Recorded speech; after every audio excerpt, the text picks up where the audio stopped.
I am going to do exercise 11.1 3D geometry. First of all, I am going to discuss formulas that were used in the questions in the exercise 11.1. So let's discuss. अगर आपको बोला हो कि if we have to find direction ratio, अगर किसी भी question में बोला हो कि डायरेक्शन रेशियो निकालो और उन्होंने 2 पॉइंट्स दिए हुए हैं, ऑलरेडी गिवन है P एंड Q. सपोज करो P के पॉइंट हैं 1, 2, 3 और Q के पॉइंट है 3, 4 एंड 5. अब हम डायरेक्शन रेशियोज कैसे निकालेंगे? हमने x2 माइनस x1 कर देना है, 3 माइनस 1, ठीक है. और Q और डायरेक्शन रेशियो फिर हमने कैसे निकालना है? y2 माइनस y1, 4 माइनस 2 और z2 माइनस z1, 5 माइनस 3. ये आ गया हमारे पास 2, 2 and 2. So these are the direction ratios. अगर उन्होंने 2 पॉइंट्स दिए हो और उन्होंने बोला हो कि डायरेक्शन रेशियोज निकालो, तो हमने ये फॉर्मूला लगा के जो आंसर ये जो सपोज करो ये A B C आ गया, ये हमारे होंगे डायरेक्शन रेशियोज, ठीक है. अब हम करेंगे, उन्होंने अगर बोला हो if we have to find direction cosines of a line segment joining the points if a line join the points P and Q. अगर उन्होंने बोला वो डायरेक्शन को साइंस निकालो, उन्होंने फॉर्मूला है, हमने x बिटवीन 2 पॉइंट्स का फॉर्मूला है x2 माइनस x1 और PQ है जो इन दोनों पॉइंट्स का डिस्टेंस हो, ठीक है. और डिस्टेंस का ये फॉर्मूला है. फिर डायरेक्शन को साइन कैसे आएगा? y2 minus y1 upon PQ और z2 minus z1 upon PQ. इसमें पहले ना आप डायरेक्शन रेशियोज निकाल लेना, जैसे ये निकाली हुई है, फिर आपको ईजिली आप यहाँ पर पुट कर देना x2 माइनस x1, फिर y2 माइनस y1, फिर z2 माइनस z1 और PQ की वैल्यू निकाल लेना, ये ईजी होगा. तो एक और हमारे पास फॉर्मूला होता है, इसमें लगेगा एक्सरसाइज में L² plus M² plus N² equals to 1. और जब एंगल्स दिए हुए हैं उसके डायरेक्शन को साइंस के होते हैं L is equal to cos alpha, M is equal to cos beta, N is equal to cos gamma. जब ये एंगल्स दिए हुए हैं जैसे थीटा इक्वल्स टू, ये अगला क्वेश्चन मैं वही कर रही हूँ. So let's do first sum. If a line makes angle 90, 135 degree, 45 degree with x, y, z axis respectively, find its direction cosine. इसका मतलब ये हमारे पास है x, सपोज करो ये हमारे पास है x और ये हमारे पास है y और ये हमारे पास है z. 90 degree with x, 90 degree बना रहा है x के साथ और 135 बना रहा है y के साथ और z के साथ कितना बना रहा है? 45. और उन्होंने क्या बोला? डायरेक्शन को साइंस निकालना. अब हमें पता है कि डायरेक्शन को साइंस क्या होते हैं, मैंने बताया था ना, जब एंगल्स दिए हों उस केस में डायरेक्शन को साइंस ये होते हैं, ठीक है. डायरेक्शन को साइंस आर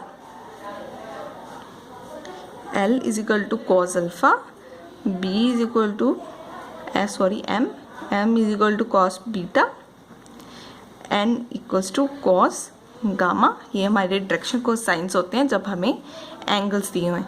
तो ये हमारे पास अल्फ़ा है, ये बीटा है और ये गामा है ना, ठीक है. जो हम पुट करते हैं इसमें, पहले हम लिख लेते हैं अल्फ़ा हमारे पास क्या है 90, बीटा क्या हमारे पास 135 और गामा क्या हमारे पास 45. तो अब हम इसमें वैल्यू पुट करते हैं. L कॉस अल्फ़ा 90, कॉस 90 का होता है 0 और M कॉस बीटा क्या हमारे पास 135. तो कॉस 135 को हम कैसे लिख सकते हैं? कॉस 180 माइनस 45, ठीक है. कॉस 180 माइनस 45 क्या होता है? Minus cos 45. तो 1/√2 माइनस 1/√2, ठीक है. ये M की वैल्यू आ गई और ये N कॉस अल्फ़ा की वैल्यू क्या? कॉस 45. ये क्या वैल्यू आ गई? 1/√2, ठीक है. तो हमारे पास क्या वैल्यूज आ गई? 0, 1/√2 and 1/√2. So these are the direction cosines. हमें क्या फाइंड करना था? Find the direction cosines. So this is the answer. Second sum, find the direction cosines of a line which makes equal angle between coordinate axis. इसका मतलब क्या हुआ? Suppose करो ये हमारे पास है x, ये हमारे पास है y, ये हमारे पास है z मतलब है equal angle between coordinate axis. इसका मतलब अगर यहाँ पर अल्फ़ा है तो यहाँ पर भी अल्फ़ा होगा, अगर यहाँ पर अल्फ़ा है तो यहाँ पर भी अल्फ़ा होगा, अगर यहाँ पर बीटा होता तो तीनों तरफ बीटा होता। क्या उन्होंने क्या लिखा हुआ है, इक्वल एंगल। इसका मतलब alpha is equal to beta equals to gamma. इसका मतलब तीनों इक्वल है, equal angle between coordinate axis लिखा हुआ है ना उन्होंने। तो अब हमें पता है ना डायरेक्शन को साइंस क्या होते हैं, L is equal to cos alpha, B is equal to M is equal to cos beta और N equals to cos gamma. ठीक है, अब उन्होंने क्या बोला हुआ है, इक्वल एंगल। तो हम अब लिख सकते हैं ना L is equal to cos alpha, M is equal to cos alpha, क्योंकि बीटा भी तो अल्फ़ा के इक्वल ही है तो हम इसको ऐसे लिख सकते हैं ना, और N equals to cos alpha, क्योंकि गामा भी अल्फ़ा के इक्वल है तो हम इन दोनों तीनों को इक्वल लिख सकते हैं, क्योंकि उन्होंने बोला हुआ है equal angle between coordinate axis. तो अब मैंने पीछे आपको बताया था ना कि एक रिलेशन होता है L² plus M² equals to 1। तो अब हमने डायरेक्शन को साइंस निकालने हैं ना, अब हम L, M, N की ये तीनों की वैल्यू यहाँ पर पुट कर देंगे। L की वैल्यू क्या है, कॉस स्क्वायर अल्फ़ा, M की वैल्यू है cos square alpha, N cos square alpha, square तो इस N स्क्वायर था इसलिए हमने स्क्वायर लगाया है, इन तीनों को प्लस किया क्या आ गया 3 cos square alpha equals to 1, और कॉस स्क्वायर अल्फ़ा 1/3, और कॉस अल्फ़ा की हमारे पास वैल्यू क्या आ गई प्लस माइनस 1/√3। ठीक है, अब हम इसके डायरेक्शन को साइंस निकालने हैं। L हमारे पास आ गया प्लस माइनस 1/3, M भी हमारे पास प्लस माइनस 1/3 आ गया, अगर यहाँ पर पुट करेंगे तो प्लस माइनस 1, और N भी हमारे पास प्लस माइनस 1/3 आ गया। सो ये हमारे डायरेक्शन को साइंस आ गए। सो this is the answer. Third some, if a line has the direction ratios this and then what are the direction cosines। इसमें मैं आपको पीछे फॉर्मूला बताना भूल गई, आप देख लो। if direction ratio of line are A B C then direction cosines are A upon A² plus B² plus C² comma AB upon A² plus B² plus C², फिर C, फिर A² plus B² plus C²। ठीक है, if अगर उन्होंने बोला हुआ है कि अगर direction ratios of a line हमें ABC दी हुई है तो डायरेक्शन को साइंस का, अगर हमें डायरेक्शन को साइंस निकालनी हो तो हमारे पास ये फॉर्मूला है। ऊपर सेम भी यही है, डायरेक्शन रेशियोज हमें ये दी हुई है, उन्होंने बोला डायरेक्शन को साइंस निकालना है तो हम डायरेक्शन को साइंस का ये फॉर्मूला लगाएंगे। तो ऊपर हमें क्या दिया हुआ -18 12 -4, तो A है हमारे पास -18 और B है हमारे पास 12 और C है हमारे पास -4। तो पहले हम ये नीचे वाली टर्म निकालते हैं, √A² plus B² plus C² निकालते हैं पहले। A² plus B² plus C², ये -18 का स्क्वायर प्लस 12 का स्क्वायर प्लस -4 का स्क्वायर। 18 का स्क्वायर क्या होता है 324 और 12 का स्क्वायर 144 और 4 का स्क्वायर 16। ये 4 ये प्लस करके 484 आ गया, और ये किसका स्क्वायर होता है 22 का, सो यहाँ पर 22 आ गया। ठीक है, अब हम ये वैल्यूज़ इनमें पुट कर देंगे तो फिर हमारे पास क्या आ जाएगा डायरेक्शन को science.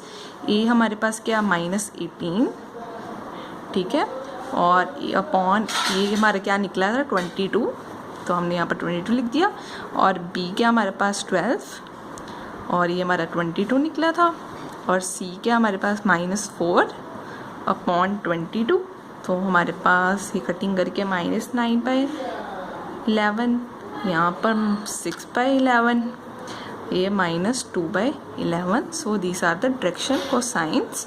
So this is the answer. short at the points this are collinear.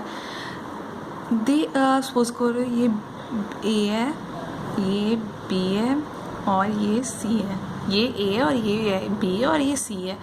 ये तब भी कोलिनियर होंगे ना जब ये एक ही लाइन पे लाई करेंगे. अब हम लिखते हैं 3 पॉइंट्स A B C और ये है A है, ये B है और ये C है. A B C are collinear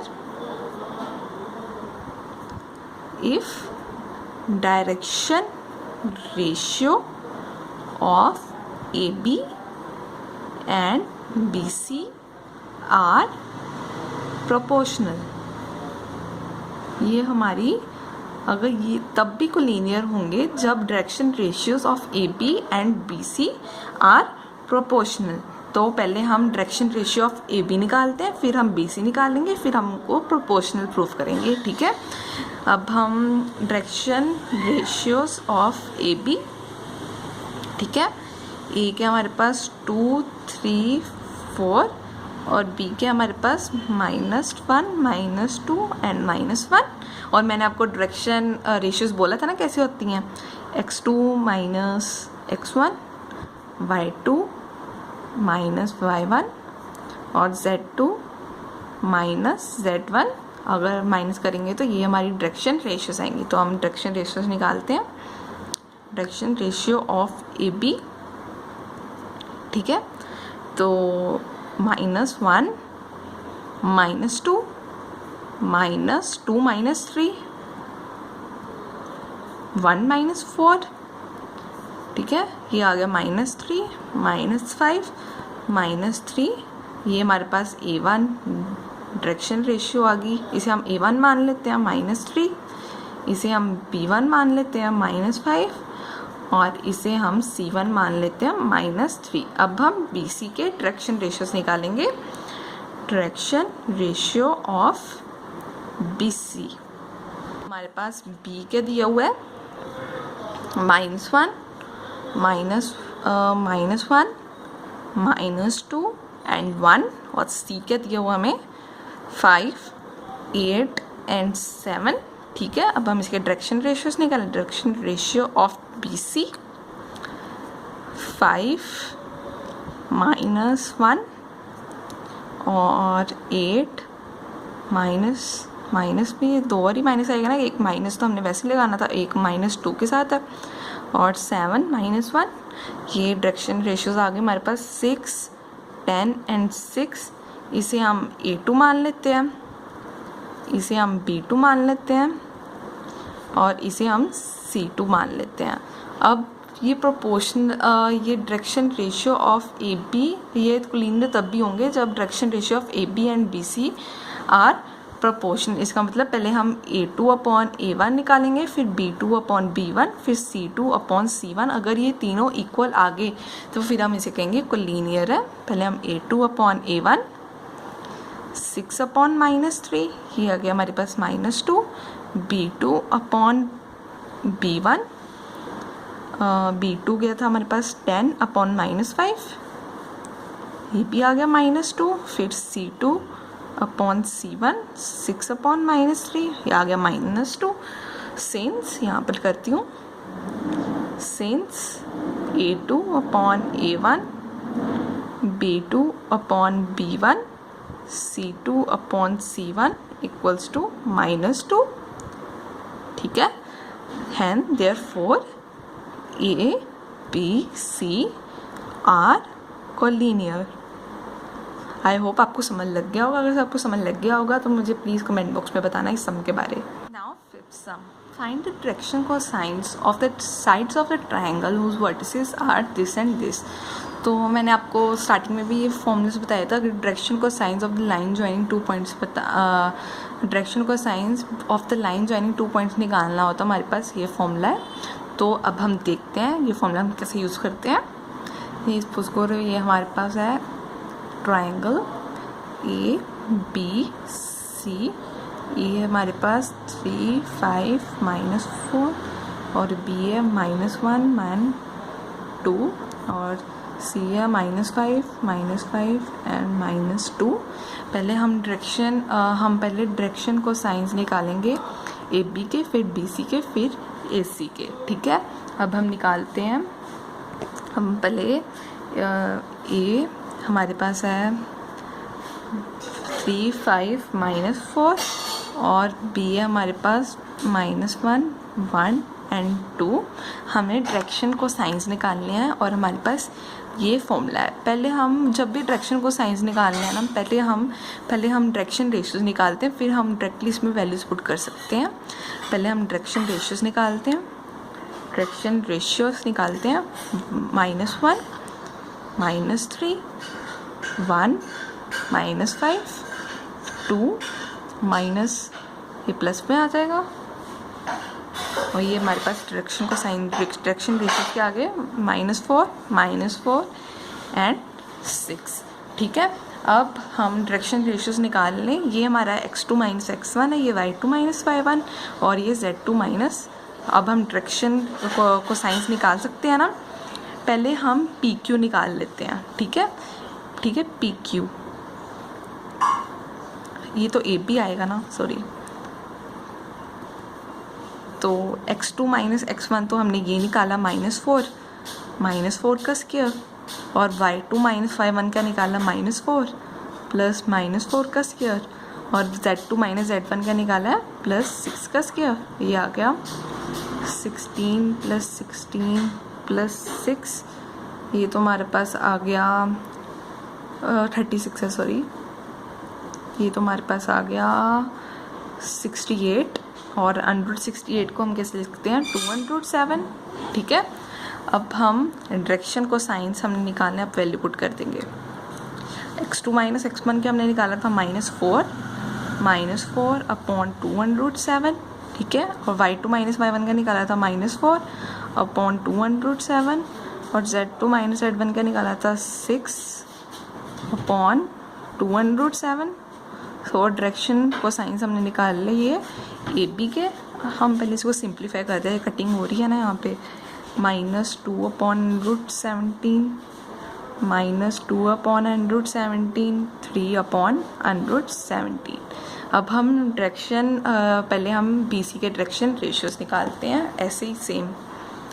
ये बी है हमारे पास बी फॉर बी सी, ये बी है हमारे पास -1 1 एंड 2। सी है हमारे पास -5 एंड -2। अब हम पहले डायरेक्शन रेशियोज निकालते हैं। डायरेक्शन रेशियोज क्या आ जाएंगे हमारे पास -5, ये तो +1 हो जाएगा, और -5 -1 -2 और ये आ गया -4 -6 -4। ये हमारे पास x2 - x1 आ गया, ये y2 - y1 और ये z2 - z1। ठीक है, अब हम इसके PQ ये डिस्टेंस निकालते हैं पहले BC। ये हमारे पास आ गया 4 का स्क्वायर प्लस 6 का स्क्वायर प्लस 4 का स्क्वायर। ठीक है, और ये आ गया 16 + 36 + 16। इसको हम कैसे लिख सकते हैं, ये भी हमारे पास 60 आया, तो हम इसको 217 लिख सकते हैं। तो अब हम इस फॉर्मूले में वैल्यूज पुट कर देते हैं। ये x2 - x1 क्या आया था -4 अपॉन 217 -6 अपॉन 217 -4 अपॉन 217। ये हमारे आगे डायरेक्शन को साइंस ऑफ BC। अब हम निकालेंगे CA के। ठीक है, CA, और अब हमारे पास C क्या है -5 -2 और A क्या हमारे पास 3 5 एंड -4। अब हम डायरेक्शन रेशियोज निकालेंगे CA के। 3 माइनस और 3 माइनस और -4 माइनस, और ये हमारे पास आ गया 8 10 एंड -2। अब हम इसका डिस्टेंस निकालेंगे। 8 का स्क्वायर 64, 10 का स्क्वायर 100, 2 का स्क्वायर 4, ये हमारे पास क्या आ गया 168। तो 168 को हम क्या लिख सकते हैं 242। तो हम इसके डायरेक्शन इस फॉर्मूले में हम वैल्यू पुट कर देंगे। अब ये वाले में ये आ गया हमारे पास 8/242, 10/242 माइनस 2/242, और इसकी कटिंग हो जाएगी इसकी मैं कटिंग कर रही हूँ, ये तो 4 के साथ हो जाएगी ना, 4/42, ये 5/42, ये minus 1/42। So this are the direction cosines of CA। So this is the answer. अगर आपको ये सब समझ लग गया हो प्लीज़ मुझे कमेंट बॉक्स में बताना।